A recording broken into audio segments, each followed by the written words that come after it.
Every few decades, Zimbabwe's political landscape erupts. Stadiums fill, and a surge of opposition energy captures the national imagination, promising an imminent shift in power. Then the momentum stalls. Internal fractures appear, leadership disputes take over, and the movement weakens long before it can build a lasting foundation. This chart plots public momentum in Zimbabwe. Two massive spikes stand out: ZUM in 1989 and CCC in 2022. Both spiked rapidly, then crashed back to the baseline. These crashes highlight a predictable failure in how these organizations are built. Getting thousands of people into a stadium is mobilization, a temporary state of high energy. Sustaining political competition requires institutionalization, a permanent structure of power. Without the structure, the energy simply exhausts itself. To understand why these movements fail, we have to look at what they are attempting to dislodge. Zimbabwe operates as a dominant party system. Since independence, the ruling party has maintained a firm grip on the state machinery. Robert Mugabe was the face of this deeply entrenched authority. An incumbent that has never lost power commands massive structural advantages. They possess unified command structures and total control over key political and state resources. That scale of entrenched power continues into the modern era. The establishment's base remains vast, uniform, and highly organized. In this type of environment, the political equilibrium naturally resets to the incumbent. Disrupting it requires an opposing institution with an equally durable structural foundation.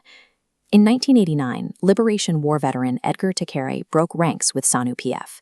He launched the Zimbabwe Unity Movement, or ZUM, to challenge the ruling establishment. Zimbabwe had been independent for less than a decade, but serious debates were already surfacing around corruption, centralization of authority, and a potential one-party state. This pie chart visualizes the results of the 1990 general election.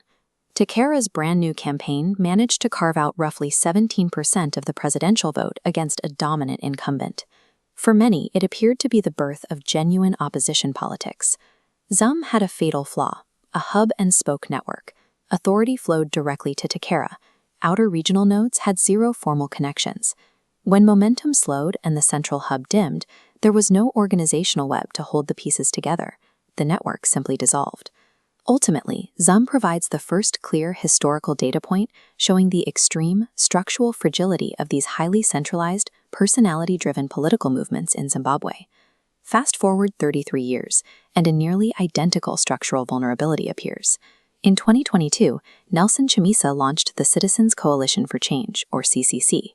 The new party emerged out of prolonged and exhausting factional disputes within the previous major opposition structure, the Movement for Democratic Change. Positioned as a clean break from those past conflicts, the CCC immediately electrified the urban political landscape and drew massive crowds. Its organizational model raised questions. Operating without a formalized constitution, it relied on centralized leadership. Supporters argued this opaque structure was a defensive tactic, making it harder for the state to infiltrate or paralyze with bureaucratic delays. After the 2023 elections, the movement faced internal disputes and parliamentary recalls. Without a formal rulebook to mediate disagreements, factions within the opaque cluster simply collapsed outward, paralyzing the organization. By intentionally avoiding a constitutional structure to defend against external threats, the movement left itself entirely defenseless against its own internal disputes. We can abstract this historical cycle into a formal game theory model.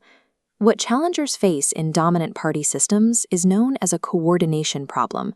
Here is the structural game.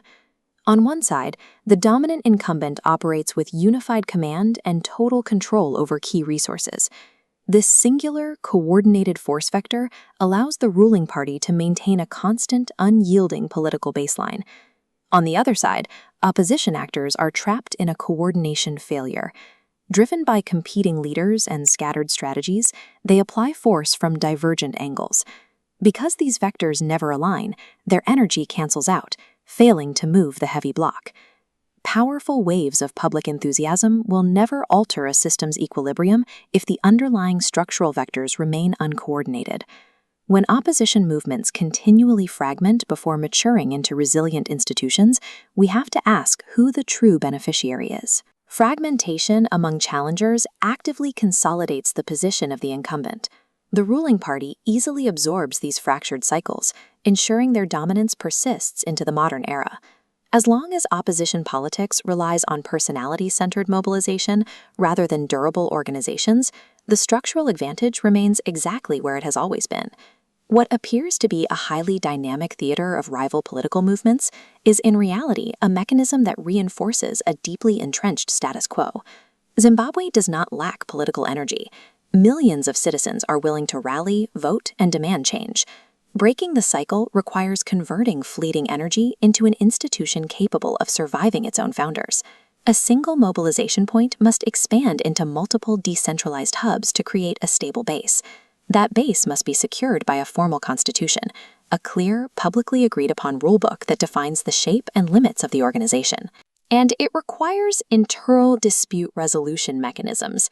These act as structural crosslinks, holding the nodes together when the inevitable internal disagreements strike.